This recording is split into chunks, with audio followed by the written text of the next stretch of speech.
Hey, what's going on, y'all? This is David the Sunrise to Others, coming back at you with another live video. And today I want to talk a little bit about ethics and how ethics is often absent from our decision-making process, which creates a compounding effect of foolishness and chaos, right? A compounding effect of foolishness and chaos.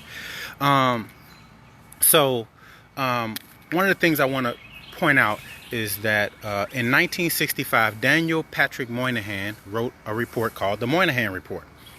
And if you haven't read it, you should go read it. It's pretty extensive. But the essential conclusion was that at the time, 25% of black children were born out of wedlock. And he postulated, maybe correctly or incorrectly, or not, I don't think it was incorrect. I think there were some things missing from the report that should have been in the report. But he suggested that this was probably one of the most impactful circumstances facing the black community at the time, the absence of fathers in the home.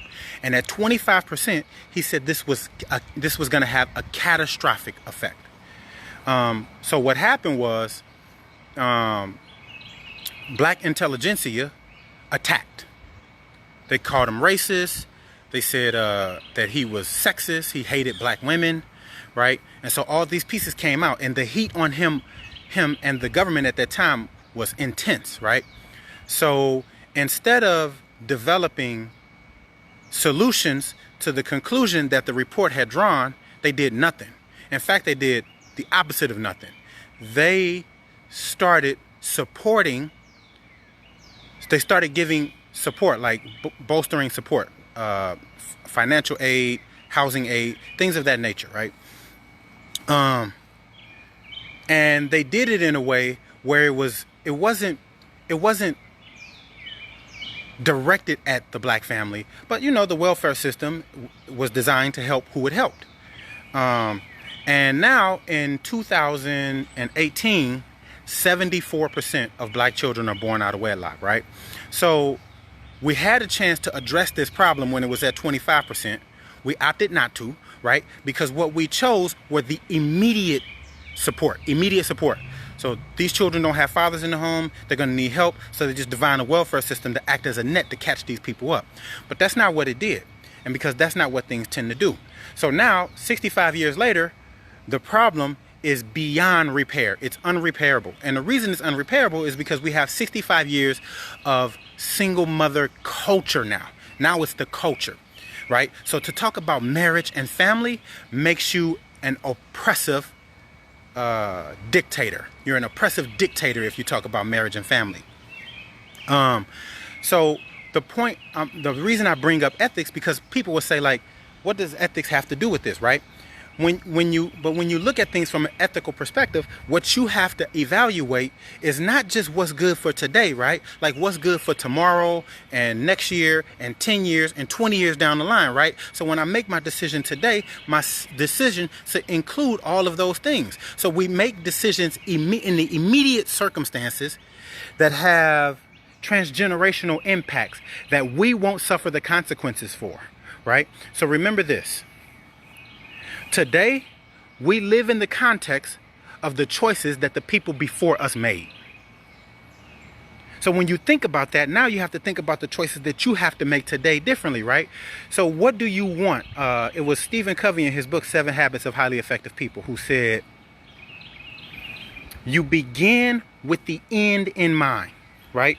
So we need to start thinking transgenerationally. And when you think transgenerationally, then the conclusions that you come with will be different than the conclusions that you draw right now today, right?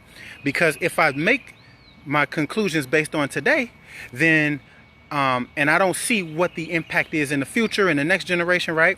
So by helping single moms, we produced more single moms. And nobody, I can't say nobody, there were people who said that this wasn't good, but because most of us don't have a methodology by which we make our decisions for our lives, then we're just like animals. Everything we do is instinctual, It's instinctual, right? The baby's got to eat, and particularly for women. Women are more likely to do this than men are. I'm not saying that men don't do it. I see a lot of black men who do this as well. You got to help the babies. You got to help the babies. And I'm not saying you can't help the babies, but I'm saying you have to be mindful of how you're helping the babies, right? Because if, let's say I have a child who's struggling to do their homework. Do I do their homework for them? If I do their homework for them, what is that going to mean for them in 20 years, right? Yeah, they'll get an A today. They'll pass the class today, but they didn't learn anything because I did it for them. And there's a certain degree of difficulty that we have to leave to people as a result of the choices that they make if we want them to make different choices, right? If you subsidize bad choices, you grow bad choices. That's why, so now we have 65 years of single mother culture, and we didn't have that then. We didn't have that then, right? In 65, we didn't have single mother culture. Most of our children were born in marital context, and most of our children were raised in a marital context. And so what happened is individual women who were having problems were saying like, oh, my husband, he's hurting me, he's abusing me. And that may be the case. But you don't destroy the entire system of marriage because a few women have a problem with it. But that's what we did, because we didn't make an ethical decision. We made an emotional decision, right? And sometimes, I watch people who are responsible for making decisions for our lives, right? When you talk about politicians, right? If you are a real leader in any context, this is what you have to be mindful of. You have to be mindful of this. You don't just emotionally respond to the problem, right?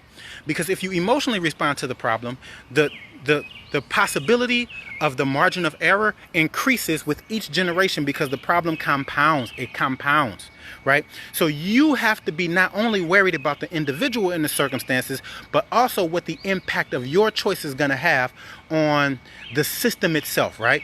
So marriage got destroyed by welfare. Just understand this. Slavery couldn't destroy marriage. With all of its brutality, we still got married. Right? We found ways to, if we couldn't get married legally, we do what they call jump the broom, right? It's a traditional, right? So in some families, in some black families, they still do that as a part of their marriage ceremony, right? They perform the jumping of the broom in honor of our ancestors, right? Because that was their value for marriage. But that's not our value for marriage. I'm in a group on Facebook with like 41,000 people called Baby Mama and Baby Daddy Drama, right? And you can just see all of this stuff playing out, right? Everything that Moynihan said was going to play out, it plays out. So now the battle is not for family. The battle is not for marriage. The battle is not for stability. The battle is not for order, right? It's for the perpetuation of chaos and the protection of individual rights.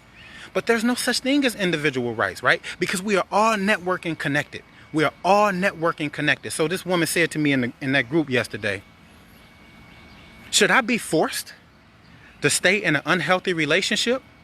Like, no. Like, you chose to have children with that man. You made that choice. We didn't make that choice. If you would have asked us, we would have told you, nope, don't have kids with that dude. We would have told you that. But you didn't ask us. You made an individual choice. And so I'm saying, then you need to be responsible for making that work, not us. If you saying that I shouldn't have any say so, or you should do your own, then you should suffer the consequence. But that's not what happened, right? 90%, according to some reports, 90% of black children will spend some time on food stamps.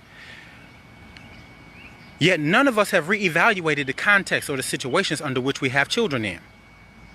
And instead of doing that, right, listen, when you talk about ethics, right, so you need to understand everything that goes into an ethical dilemma, right? So there's a train track. And many of you who study ethics, you've heard this argument before, and I'm going to butcher it terribly, but you'll get the point.